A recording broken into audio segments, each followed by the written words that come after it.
Mix है, ठीक है। अच्छा, ये फ्लोरॉन टाइप का आपका सिलेंडर है जिसमें एक बार कसने के बाद में, एक बार इसमें गैस कसने के बाद में क्या होगा कि आप दोबारा सिलेंडर वाल्व को खोल नहीं सकते हैं। तो जो भी इसमें कसाएगा वो सोच समझ के कसना होगा कि यूज कितना है हमको गैस का।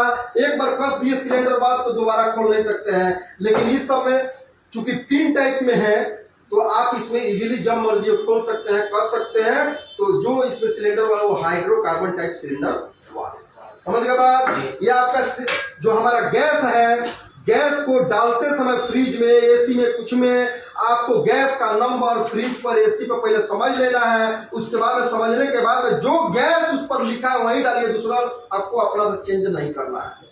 हमारा बात, फ्रिज में अधिकांशतः जो गैस है R600, R134A, R deep freezer वगैरह में R290 ये गैस ज्यादा चलता है। एयर कंडीशनर में R32, R410, बस हमारे बात है। और आपका जो इस टाइप का R22 पहले आता था, अभी भी एक का दूसरा कहीं मिलेगा, नहीं मिलेगा R22। अधिकांशतः 32-410 का ज्यादा आपको एसी मिलेगा, ठीक है। फ्रिज में अधिक 34, 134 ये ज्यादा मिलेगा, कोई 600 मिलेगा, 290 जो प्रचलन में जाते हैं, ठीक है ना।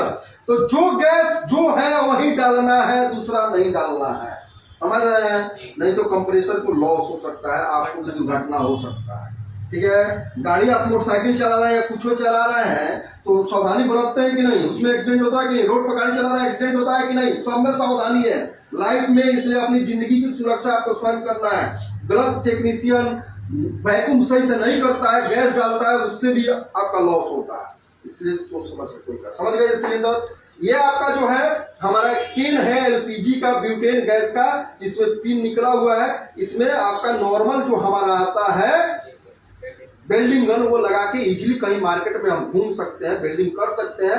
ये 1/2 इंची का पाइप, 1/4 का पाइप या पतला पाइप का वेल्डिंग इजीली नॉर्मल कर सकता है। अगर वेल्डिंग करने में दिक्कत है तो सिंगल वाला आपका वेल्डिंग गन लीजिए, और डबल मतलब कि फोर्स वाला वेल्डिंग गन लीजिएगा तो कंप्रेसर के पास वाला वेल्डिंग भी आसानी से होने की संभावना है। और नहीं तो इस वेल्डिंग गन का प्रयोग कीजिए, एलपीजी और ऑक्सीजन का। समझ गए बात, कोई दिक्कत नहीं, बहुत बढ़िया है।